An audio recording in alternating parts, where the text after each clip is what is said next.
Brooklyn in the 1950s was a universe unto itself, where stickball ruled the streets and everyone knew their neighbor's business. Before the Dodgers left and before the borough became cool again, growing up here meant something different, something simpler, raw, and impossibly vivid. These memories aren't just snapshots of childhood, they're fragments of a world that vanished the moment we stopped paying attention. Every apartment building had its stage, and the stoop was where Brooklyn's daily drama unfolded. Concrete steps worn smooth by decades of sitting became the social hub where generations mixed and neighborhood hierarchies established themselves. Grandmothers in house dresses occupied the top steps like queens, surveying their kingdoms, commenting on every passerby while shelling peas into metal bowls. Teenagers claimed the middle territory, transistor radios playing everything from Buddy Holly to early rock and roll, their laughter echoing down blocks lined with brownstones. Summer evenings transformed stoops into outdoor living rooms where entire families escaped sweltering apartments without air conditioning. Fathers returned from factory shifts, still wearing work clothes, collapsing onto steps with cold bottles of beer, while mothers brought out folding chairs. Conversations flowed between buildings, jumping from stoop to stoop, as neighbors shared gossip, complaints, and observations about everything from the Dodgers' latest game to rising prices at the corner grocery. These weren't just places to sit, but territories to defend, and stages for performance. Kids practiced their baseball swings on stoops, counting steps as imaginary bases. The stoop birthday parties, stoop weddings after city hall ceremonies, stoop wakes where neighbors paid respects, every major life event touched those concrete steps that connected private apartments to public streets.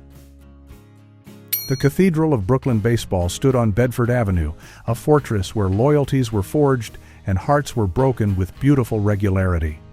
Ebbets Field wasn't just a ballpark but a second home to kids who saved their allowances for bleacher seats and dreamed of catching fly balls in the stands. The trolley ride there felt like a pilgrimage, streets filling with fans wearing Dodgers caps and carrying scorecards. That first glimpse of the field's green grass, impossibly bright against the surrounding gray city, stopped your breath every single time. Jackie Robinson made history there, breaking baseball's color barrier in 1947 and transforming Brooklyn into something bigger than itself. Kids of all backgrounds cheered for Robinson, Pee Wee Reese, Duke Snider, and Roy Campanella, the team becoming a symbol of Brooklyn's melting pot identity. The rivalry with the Yankees wasn't just about baseball but about class, with Brooklyn representing working people who'd never be fancy Manhattan types. The crowds themselves were part of the show, characters like Hilda Chester ringing her cowbell and the Dodgers Symphony Band playing instruments with more enthusiasm than skill. Vendors shouted about peanuts and Cracker Jacks while the smell of hot dogs mixed with cigar smoke and summer sweat. Arguments erupted constantly about plays and calls, debates that continued on stoops and in corner bars long after games ended. No drink captured Brooklyn's soul quite like the egg cream, despite containing neither eggs nor cream. The combination of chocolate syrup, cold milk, and carbonated seltzer from a pressurized fountain created something magical that couldn't be replicated anywhere else. Every candy store and luncheonette had their own technique, and neighborhood kids developed fierce loyalties based on whose version tasted best. The ritual mattered as much as the drink, watching the counterman pump the seltzer handle with practiced precision, the chocolate and milk swirling into perfect proportion. Corner candy stores served as community centers where this drink sealed friendships and marked special occasions. A nickel bought you admission to a world that smelled of chocolate, newsprint, and possibility. Kids lined up at fountains after school, coins clutched in sweaty palms, debating whether to get an egg cream or save money for comic books displayed on spinning racks. Teenage boys impressed girls by treating them to egg creams at Garfield's or Junior's, the shared drink on adjacent stools, a form of innocent courtship. Parents trusted their kids to walk to the candy store alone, knowing the owners watched out for neighborhood children like extended family. Every Brooklyn native developed strong opinions about proper egg cream construction, arguments about chocolate brands, and mixing techniques that revealed deeper truths about identity and belonging. Brooklyn streets doubled as playgrounds where imagination transformed concrete into kingdoms.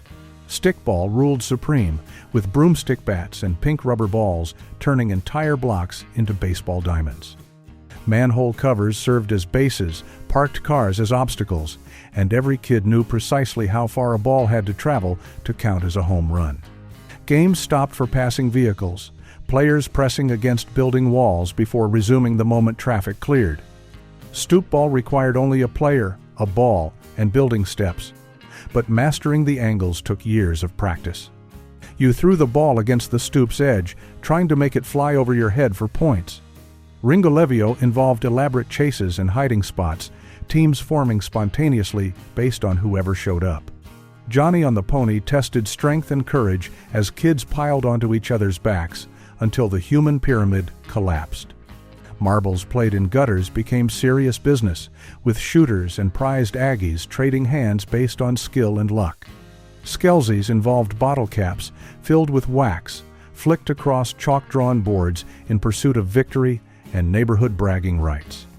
These games needed no equipment beyond what you could find or make, no adult supervision beyond occasional shouts to watch for cars, just kids creating their own entertainment on streets that belonged to them. Walk down any Brooklyn block and you'd hear a dozen languages floating from open windows, the borough serving as America's Ellis Island overflow. Italian grandmothers leaned from fire escapes, shouting instructions to grandchildren in Sicilian dialect. Jewish families speaking Yiddish walked to synagogue on Saturday mornings. Irish Catholic kids in school uniforms headed to Mass, while Polish bakeries pumped out the smell of fresh bread. The mixture wasn't always harmonious, tensions flaring between groups competing for jobs and space. Each nationality claimed their territory. Italians in Bensonhurst, Jews in Williamsburg and Borough Park, Irish in Bay Ridge, Puerto Ricans in Sunset Park. The boundaries were real but permeable. Kids crossing invisible lines daily while their parents maintained old-world prejudices they'd brought in steamer trunks. Corner stores reflected their neighborhoods. Delis selling kosher food here, bodegas stocking plantains there, Italian markets hanging salamis in windows.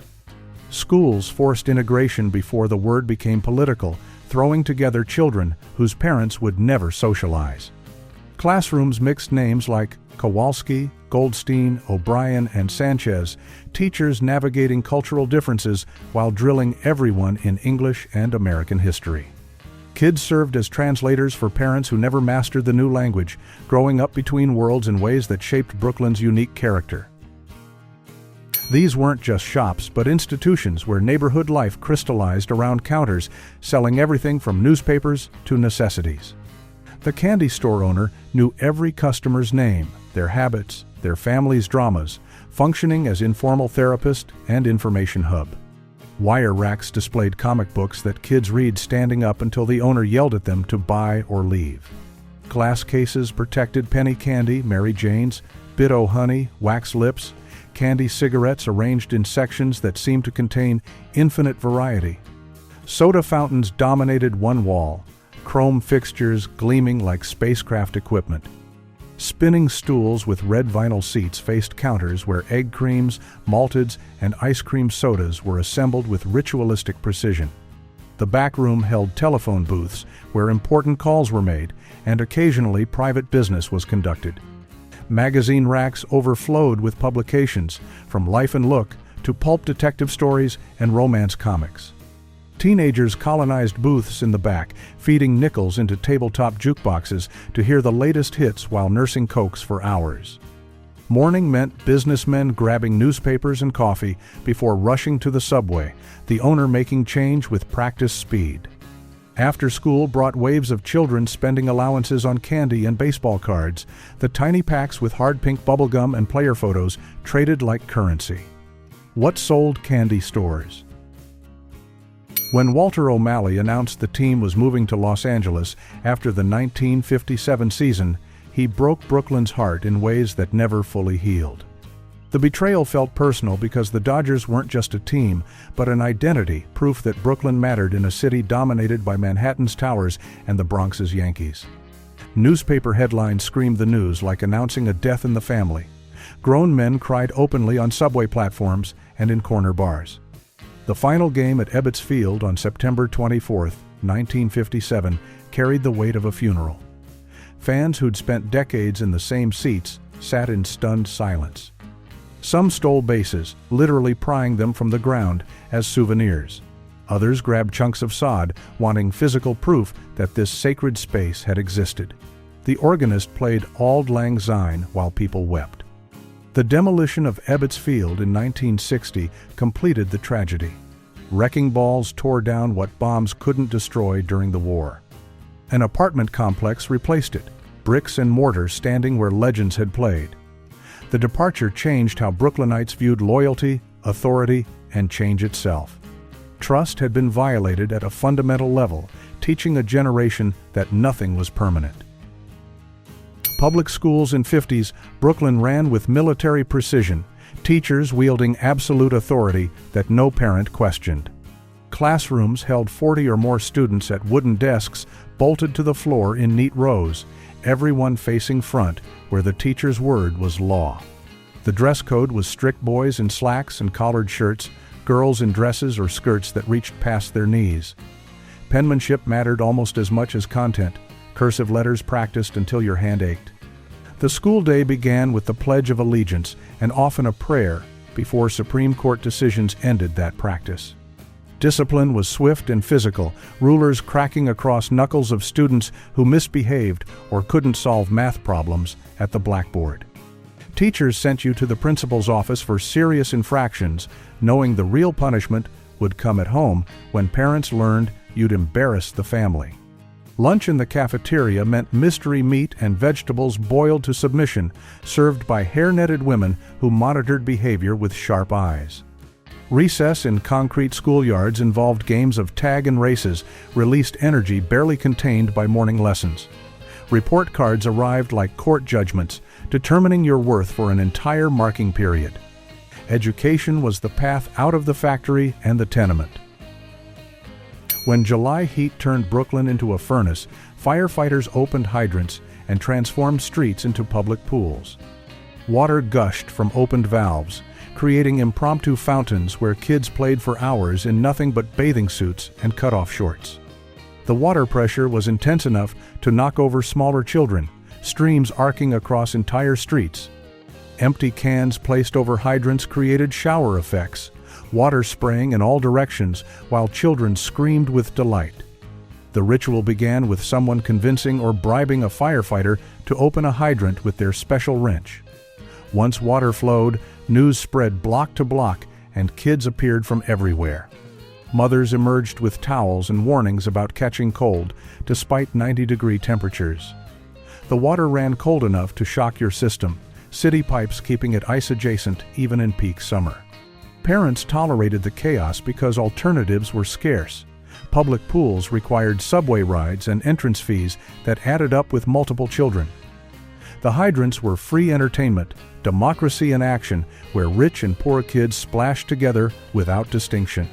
Police occasionally cruised past and made everyone scatter, only to have the party resume minutes after squad cars turned the corner. Catholic churches dominated Brooklyn's skyline, their spires marking neighborhoods and their bells organizing time for entire communities. Sunday mornings meant putting on your best clothes regardless of how you felt about attending.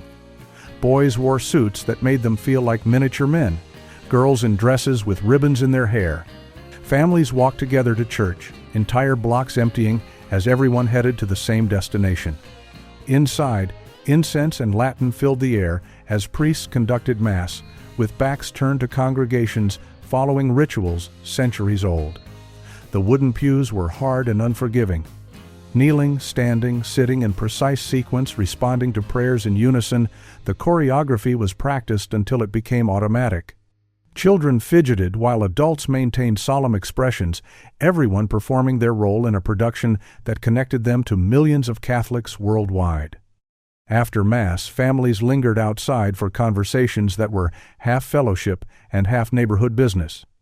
Men discussed work and baseball while women planned church socials and traded recipes, children released from behavioral restrictions sprinting around the parking lot.